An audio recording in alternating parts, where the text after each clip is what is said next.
Right then, hello people. I guess you could call this a preview, not an official prediction, but in the realm of that for Canelo Crawford. Well, 3 weeks away. Obviously, one of the most anticipated fights of the year. Terrence Crawford coming up two weight divisions to challenge the undisputed super middleweight champion of the world, Canelo Alvarez. This is an interesting fight because Terrence Crawford is my favorite fighter ever. But I've been firmly set in the mindset of Canelo's going to win this. And the reason isn't the styles. The reason isn't specifically because Crawford's gone up two weight classes. It's because Crawford isn't acclimatized to the weight class. Canelo's not a natural super middleweight. He isn't the biggest super middleweight in the world. He's one of the smallest. But it's the fact he's been at that weight class longer and is more acclimatized to being at that weight, carrying that weight. He knows how his body will perform at that weight. Whereas Terrence Crawford simply doesn't know. And the stuff Crawford has to do, it requires to be Canelo. It's going to require athleticism, and he's obviously very athletic. But at this weight class, with the new weight, will he carry it well? Not being acclimatized, not knowing how his body will carry that weight. Well, not him not knowing, but us not knowing really, which just makes this such an interesting fight, at least for me. If we get into the form of both men recently, it's been a it's very interesting. The two of the more interesting fighters to go over the recent form of. So we get into the bigger man first, Canelo. Now, Canelo's recent form is the one I've got kind of more to talk about. I've got a few points on both. Most recent fight, William Skull. What I can take from this is, first of all, William Skull was horribly negative in that fight, just literally running around the ring.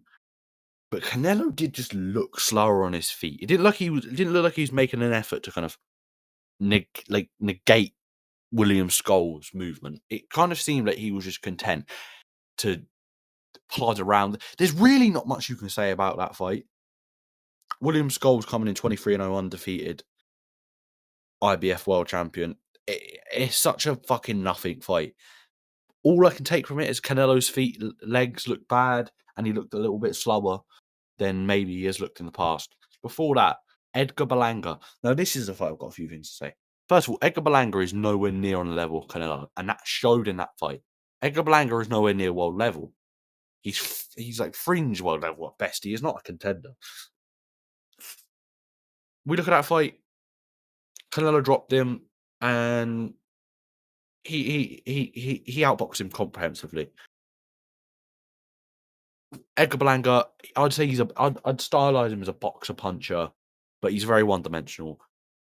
Look at how Dimitri Bivol beat Canelo with a jab. Dimitri Bivol's got kind of layers to his jab. There's different tempos with it. Edgar Berlanga's just throwing the same jab over and over again. Canelo's able to counter that very effectively, and even got a knockdown at one point in that fight with a left hook, beautiful left hook from Canelo.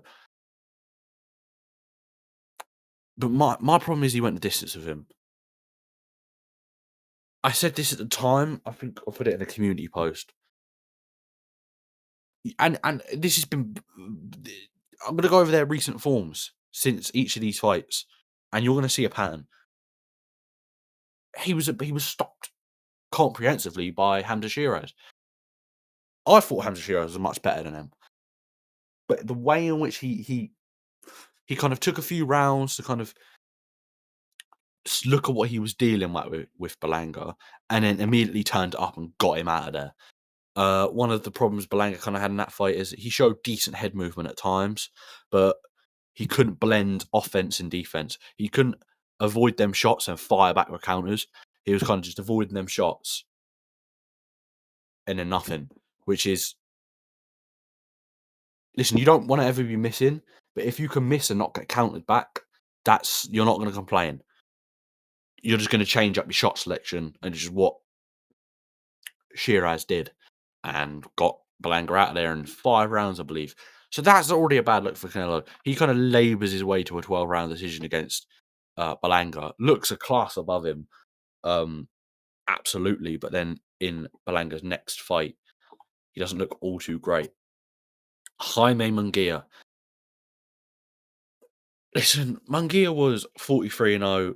Good fighter was Munguia. Still, well, I don't actually know where he kind of is at the moment. Young man, youngish, like 26, 27 at the time Canelo fought him. After Canelo beat him, it's a very similar story to the Shiraz fight. He's very one-dimensional.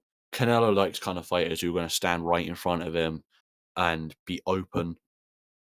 He's a very good natural counterpuncher, is Canelo. He likes that kind of fighter.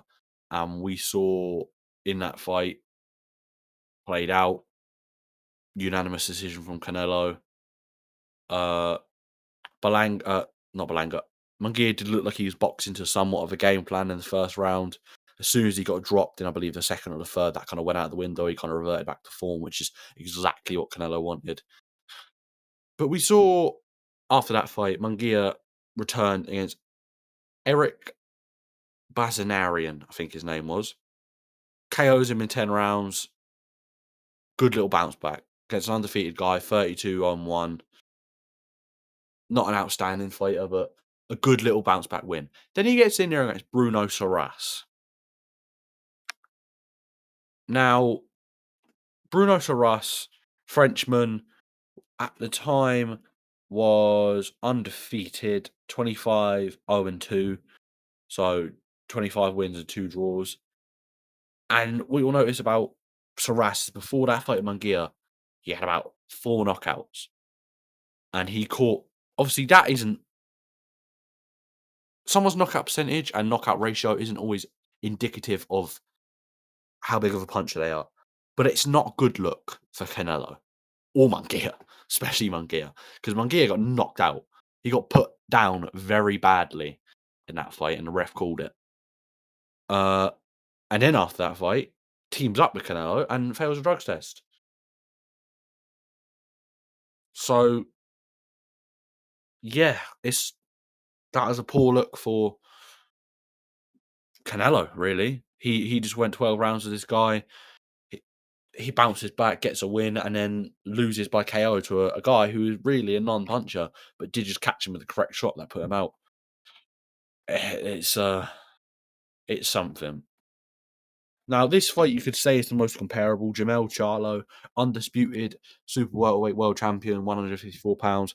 At the time was 35, 1-1, jumping up 2 weight divisions. But really, this is kind of similar to the Skull fight to a much lesser extent. He didn't do much. He kind of looked like he didn't want to be there once he realised he couldn't beat Canelo. Was what it was. All this, John Ryder. John Ryder, good fighter.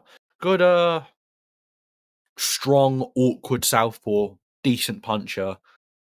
32-5-0 was John Ryder. Canelo got him beat by a unanimous decision. He dropped him a few times, 1 or 2. But we look at the former John Ryder after that Canelo fight. Now, in his next fight, he looks absolutely shot to bits against Jaime Munguia. So it's like all of these guys, with the exception of the guys that, by the way, the 2 guys that I've said, Jamel Charlo and William Skull, haven't fought since that Canelo fight, where they look tentative. That's something to think about, right? Are their heads yeah, especially Jamel Charlo, is his head really in it? Before that, Golovkin, not much I can say. It was a past its best Golovkin. And then before that, Dimitri Bivol. Now, I've seen a lot of people saying, ever since this fight, he's only ever gone to decision. I've seen a lot of people saying that he gassed out badly in the Dimitri Bivol fight. I get that, and that's why he's been taking these guys 12 rounds. But I don't see that as you don't get paid for overtime. And I think he could stop these guys, and it wouldn't take him gassing out. He was gassing out in the Bivol fight because he couldn't hit him. He can hit all these other guys. He's very intelligent. He's gonna know. He's gonna know how to find that shot. Can he just not deliver that shot anymore? I don't think it's a fear of gassing out. Either way, we look at Terrence Crawford's recent form. Israel Madrimov. A lot of people saying, because a lot of people were talking about Canelo's recent form, and a lot of people were saying, but he didn't look good against Madrimov. Madrimov was 10-0, one draw, world champion. World champion. Madrimov is a nightmare for someone like Crawford. And he still beat him. And I still think he beat him. It was close, but I still think he beat him. I don't think that fight was indicative of Crawford being shot. I think that was indicative of Madrimov being a very awkward stylistic test for him. Crawford is a very natural counter puncher. He's more of a boxer puncher, but his kind of natural default setting is of a counter puncher, and Madrimov with that movement and then constant feints, jitteriness, kind of with a counter puncher, feints are their worst enemy because they don't know when the shot's going to come, so they can't find the counter or time the counter. No, you can. This is the most. Sorry about that. Most similar one you could say to Canelo was the fact after that he got beat by Virgil Ortiz much more comprehensively. Yeah, I mean, yeah, Virgil Ortiz beat him more comprehensively than Crawford beat him, but he didn't get stopped like all the Canelo's opponents. Right, that's the main thing I'm talking about. He didn't get stopped, and the thing is, Crawford didn't look laboured in that Madrimov fight. Canelo's looked laboured in these performances. Crawford didn't look laboured in that Madrimov fight. I just think it was tricky stylistically for him. Before that, career best performance against Errol Spence. Right, you look at these two men's last great performances. Crawford's was 2 years ago against Spence. Canelo's was like 4 years ago against Plant, and you look at these are their best performances as of their recent form. Crawford's was much better, right? His recent best performance is a much better than Canelo's recent best performance because it was special, right? Probably a past his best Errol Spence, but past his best Errol Spence. Look what he did to him. Did exactly what he needs to do.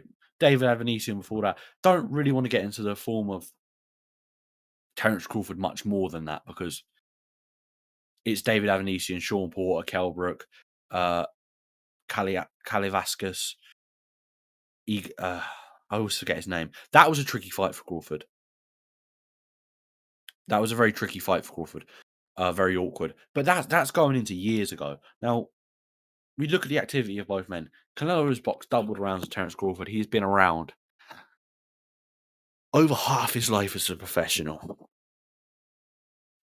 Now, Terrence Crawford has been a once-a-year fighter for about the past 6 years. Now, I know Crawford's my favourite fighter ever, which is funny because I love fighters who are active, and he is the definition of not. But I think that's a good thing because where he's old, he's an older man. Him being inactive, having one fight a year, keeping himself in shape, but he doesn't have to deal with those training camps, which just keeps him that little bit fresher. Whereas Canelo's had 60 odd training camps and has been training for fucking since he was what 10? Since he was like 10, he's been a boxer for. It's an interesting fight, and my pick is. I want to see the open workouts because I want to see Crawford have a little move around. It's not going to give us everything.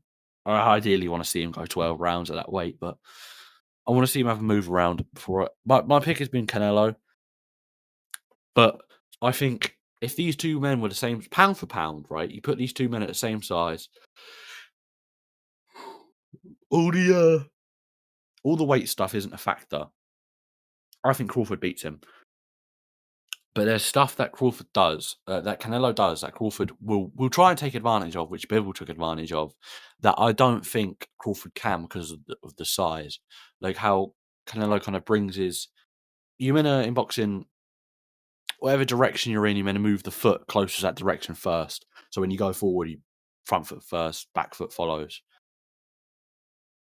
And Canelo does his little trick where he moves the back foot first, brings it to his front foot, kind of disguises the forward movement. Bivol was able to take advantage of that.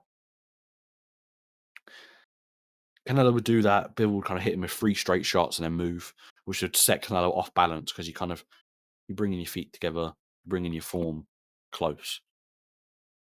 You're breaking your form. Um, but that will take. But that's gonna take power. That's gonna take a respectable amount of power to knock him off balance, right? Crawford's got the timing for that. I don't know. This isn't a prediction. This is just a preview. But I'm really excited for it on Netflix. Forget the exact date, but it's sometime in September, the 13th or the 9th, something like that. It's one of the better fights. There's a few good fights on the undercard. Um, yeah, thank you for watching this preview. It's kind of the first time I've done something like this, and see you guys another time.